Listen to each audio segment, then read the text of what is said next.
Given that the vibes of this outfit are 60s inspired, like 60s rocker chick tries her hand at Victorian revival, that's the vibe for the fit today.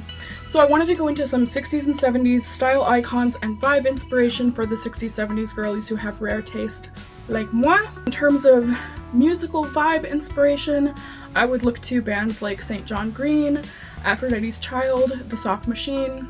Those are all really cool, fun bands with songs that have great TikTok potential.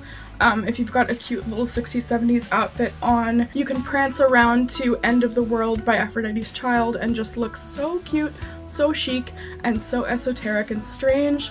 Love that.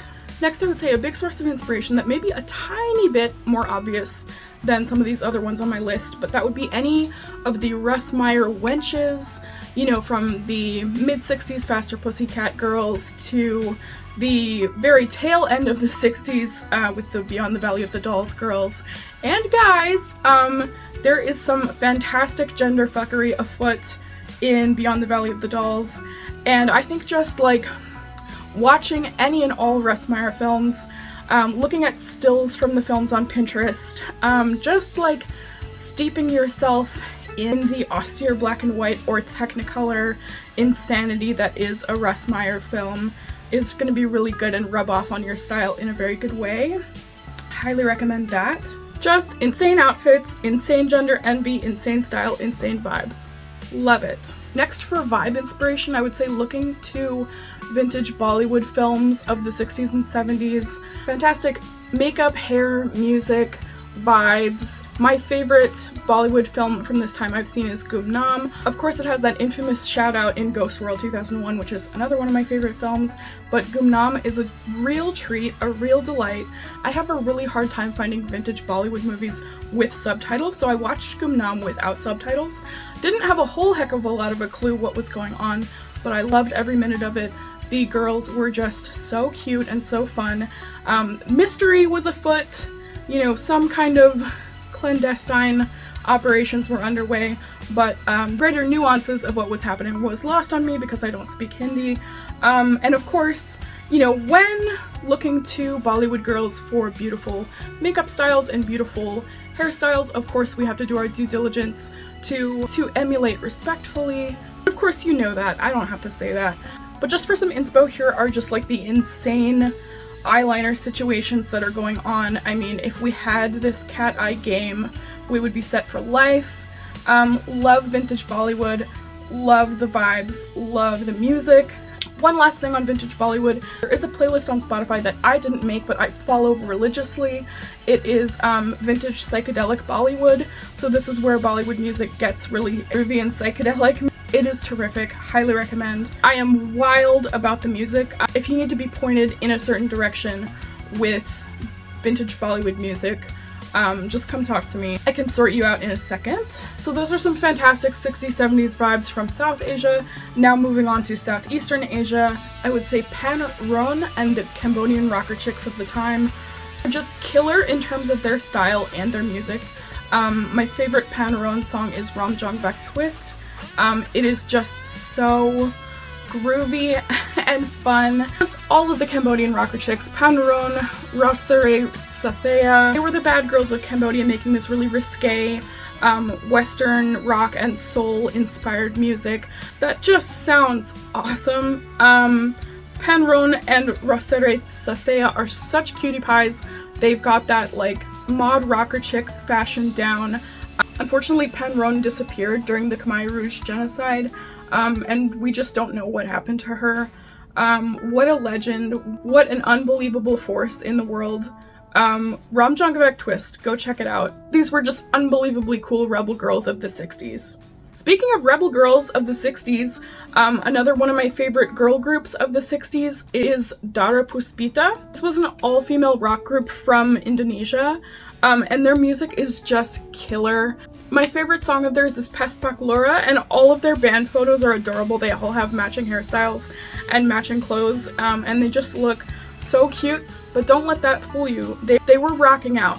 They were rocking out in Surabaya, Indonesia, and I love, love, love them. Now, the bad girl group from the United States were the Shangri-Las. These were some very talented, rough and tumble blue-collar girls from Queens. One of the members actually got caught carrying a gun across state lines. The FBI had to get involved. I say when you're looking to adopt the style from a certain era, it's really good to look into what the bad girls were doing, wearing, and saying. The Shangri-Las were also a delightful music group. My favorite song of theirs is Past, Present, and Future, but probably their most famous is Give 'Em a Great Big Kiss. They are just terrific.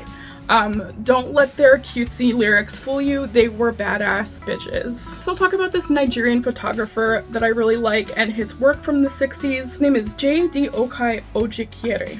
I'll put his name right here, and of course apologize that I pronounce every surname like it's Russian or Polish. But anyway, he did these really fantastic photographs of Nigerian women's hairstyles. At the time, these types of hairstyles were called onile gogoro, which is a Yoruba expression which means stand tall. These hairstyles became really popular after Nigeria gained its independence in 1960. I love this series because not only does it show this really awesome, exuberant self-expression that was like the epitome of the 1960s, it's also kind of this really cool throwback because it's like the reimagining of traditional Yoruba hairstyles and how they were allowed to flourish in a post-colonial Nigeria. That photography series is absolutely amazing. I recommend reading up about it. It's just so cool because hair and hairstyling was so universally cultivated during this time, but there's just this really deep extra layer of meaning on top of these photographs, and I just love this series and I love Ojikere's work. Highly recommend. Next I will mention Annette Peacock. Annette Peacock was a pioneer of electronic music. She kind of fused electronic music with jazz rock. Her music, to me, she sings like an experimental Janis Joplin and Tim Curry in Rocky Horror Picture Show. That's the only way I can describe it. Her music is insane, fantastic vibes, and she was also just like a very stylish and beautiful lady. Just her vibes and style are immaculate. Next, I would say for vibe inspiration, for something less specific and more open-ended, I would say just like look at 1960s occult book covers. There are often like really cool illustrations of witches and, you know, photo shoots of these like Wiccans from the 60s. That's a really fun side of Pinterest to be on, and I think it could yield some really fun inspiration for looks, for vibes, just for general inspiration. Also a little bit more open-ended, I would say just like any Hammer horror film that exists is great inspiration. Hammer horror films never really took place in the 60s or 70s, they're always taking place in like Victorian times, but they've got the 60s, 70s stink all over the Victorian vibes of the movie, so there's just this really fun like Victorian revival influence in all of the movies, and you get to just see some really fun sleaze. They're just really fun, technicolor, tacky movies that you don't have to pay too close of attention to. Really great kind of film. You know what I'm saying? Okay. I have so much more wisdom to impart, but I'm going to wrap it up and make this a two-part series. If any of the music that I was talking about sounds really interesting, I made a playlist called Groovy Girls Heard Around the World. It's linked below in the description. I also do music discovery playlist commissions where I will recommend you 30 to 40 songs specifically based on your specifications. If you're a 60s or 70s girly with rare taste, please tell me about your favorite style and vibe inspiration in the comments. I'm always so curious to hear from you. And until next time, bye! Look out for part 2!